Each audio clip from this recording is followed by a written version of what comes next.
Liquor scam కేసులో బెంగళూరులో అరెస్టైన మాజీ ఎమ్మెల్యే చెవిరెడ్డి భాస్కర్ రెడ్డిని విజయవాడ సిట్ కార్యాలయానికి తీసుకొచ్చారు అధికారులు. చెవిరెడ్డితో పాటు వెంకటేష్ నాయుడును కూడా సిట్ కార్యాలయానికి తీసుకొచ్చారు.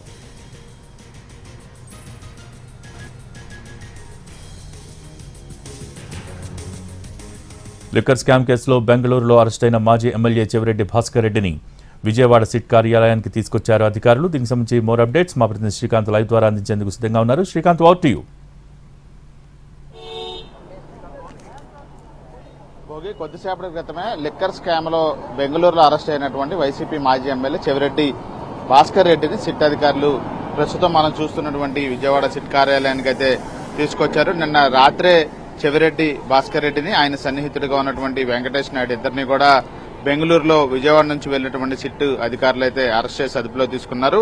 రాత్రి బయలుదేరినటువంటి అధికారుల బృందం 11:30 గంటల సమయంలో విజయవాడలో ఉన్నటువంటి సిట్ కార్యాలయానికి అయితే ఇద్దరిని తీసుకొచ్చింది. ప్రస్తుతం సిట్ కార్యాలయంలో అటు చెవిరెడ్డి భాస్కర్ రెడ్డిని ఆయన సన్నిహితుడిగా ఉన్నటువంటి వెంకటేష్ నాయుడు వీళ్ళిద్దరిని అరెస్ట్ చేశారు. వీళ్ళిద్దరిని అయితే సిట్ అధికారులు విచారిస్తున్నారు. కేసులో A34 గా వెంకటేష్ నాయుడు, A38 గా చెవిరెడ్డి భాస్కర్ రెడ్డి ఉన్నారు.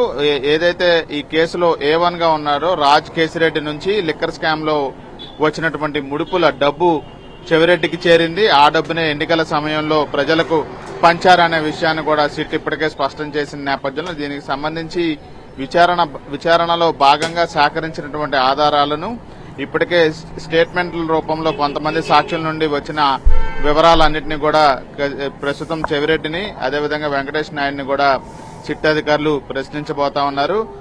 ఈ విచారణ అయిన తర్వాత ఇక్కడ నుంచి చెవిరెడ్డిని వెంకటేష్ నాయుడిని వైద్య పరీక్షల నిమిత్తం ప్రభుత్వాసుపత్రికి తరలిస్తారు. వైద్య పరీక్షలు అయిన తర్వాత విజయవాడలో ఉన్నటువంటి ఏసీబీ కోర్టులో హాజరుపరుస్తారు. నిన్నే చెవిరెడ్డి దగ్గర గన్మెన్ గా పనిచేసినటువంటి మదన్ రెడ్డి కూడా సిట్ అధికారులు బలవంతంగా స్టేట్మెంట్లు రికార్డ్ చేస్తున్నారని కూడా డీజీపీకి లేఖ రాయడం అనేది కలకలం రేపింది. ఆ తర్వాత హైకోర్టులో కూడా పిటిషన్ కూడా వేసిన నేపథ్యంలో చెవిరెడ్డి వ్యవహారాన్ని పోలీసులు అయితే అటు సిట్ అధికారులు కూడా సవాల్గా తీసుకున్నారు. ఎటువంటి బలవంతపు స్టేట్మెంట్లు రికార్డు చేయటం లేదు, పారదర్శక విచారణ చేస్తున్నాము. పూర్తి స్థాయిలో విచారణలో చెవిరెడ్డి పాత్రను గుర్తించిన తర్వాతే కేసులో నిందితుడిగా చేర్చి అరెస్టు చేశామనే వివరాలను సిట్ కూడా స్పష్టంగా చెబుతున్న నేపథ్యంలో మొత్తం నిందితుల సంఖ్య ఇప్పటికీ 39కి చేరుకుంది. అరెస్టు చేసిన నిందితుల సంఖ్య చెవిరెడ్డితో కలిపి 9కి కూడా చేరుకున్న నేపథ్యంలో ఇక్కడ ప్రొసీజర్ అంతా విచారణ అంతా అయిన తర్వాత వైద్య పరీక్షలు నిర్వహించి చెవిరెడ్డి